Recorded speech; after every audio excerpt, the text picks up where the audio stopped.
Voici mon débit de voix normal. Mais savez-vous que plusieurs d'entre vous m'écoutez à cette vitesse-là? Des fois, la vidéo sur TikTok est pas assez vite à mon goût, fait qu'on l'accélère, mais je pense que ça joue vraiment contre nous, là, sur notre habileté à comme, avoir le focus. Là. Pas mal tout le temps, j'ai le fait parce que des fois les vidéos sont plus longues qu'on le veut. Écouter une vidéo en accéléré, c'est loin d'être marginal. Pas moins de 42% des internautes canadiens de 18 ans et plus ont accéléré la lecture d'au moins une vidéo au cours d'un mois selon un rapport.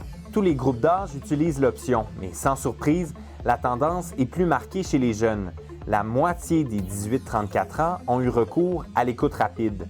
Et plus les gens passent de temps sur YouTube, plus ils ont tendance à accélérer la lecture de vidéos. L'écoute en accéléré est aussi souvent utilisée dans les balados, les livres audio et on l'a vu récemment, les films. 1,5 fois plus rapidement. C'est à cette vitesse que les festivaliers découvriront Amour Apocalypse. Mais qu'est-ce qui peut expliquer ça? Pourquoi on veut toujours aller plus vite? Notre société pousse vers le fait de faire les choses rapidement, d'en faire plus, toujours plus en fait, et la technologie nous facilite aussi l'accès et les fonctionnalités qui nous permettent de consommer davantage finalement de contenu. Et de suivre ce rythme que je dirais effréné. On a vraiment une compétition qui est accrue pour capter l'attention des auditoires sur toutes les plateformes. Dans l'écoute des livres audio, il y a aussi cette volonté d'aller plus vite. Je sais que c'est une utilisation qui est fréquente là, d'écouter à vitesse accélérée les contenus, que ce soit parce que le débit de narration ne nous convient pas tout à fait, mais je pense qu'il y a aussi des gens qui vont utiliser le livre audio pour des lectures obligatoires. Mais est-ce vraiment plus efficace? Par exemple, pour l'écoute d'un cours en ligne?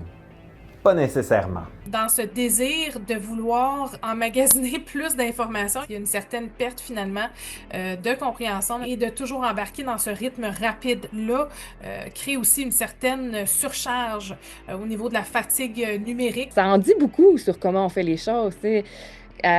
Autrefois, je pense que lire, c'était vraiment comme un moment de détente, de déconnexion. Si une personne regarde un film, par exemple, en version accélérée, les pauses, les moments d'attente, les longueurs, souvent sont faites quand même pour susciter une réaction émotive chez la personne. J'implorerais, il me semble, les gens de se questionner sur ce qui est perdu, en fait, quand on embarque dans ce rythme de vouloir faire les choses si rapidement. Dans un monde où tout va toujours plus vite, peut-être que ça vaut la peine parfois de simplement ralentir.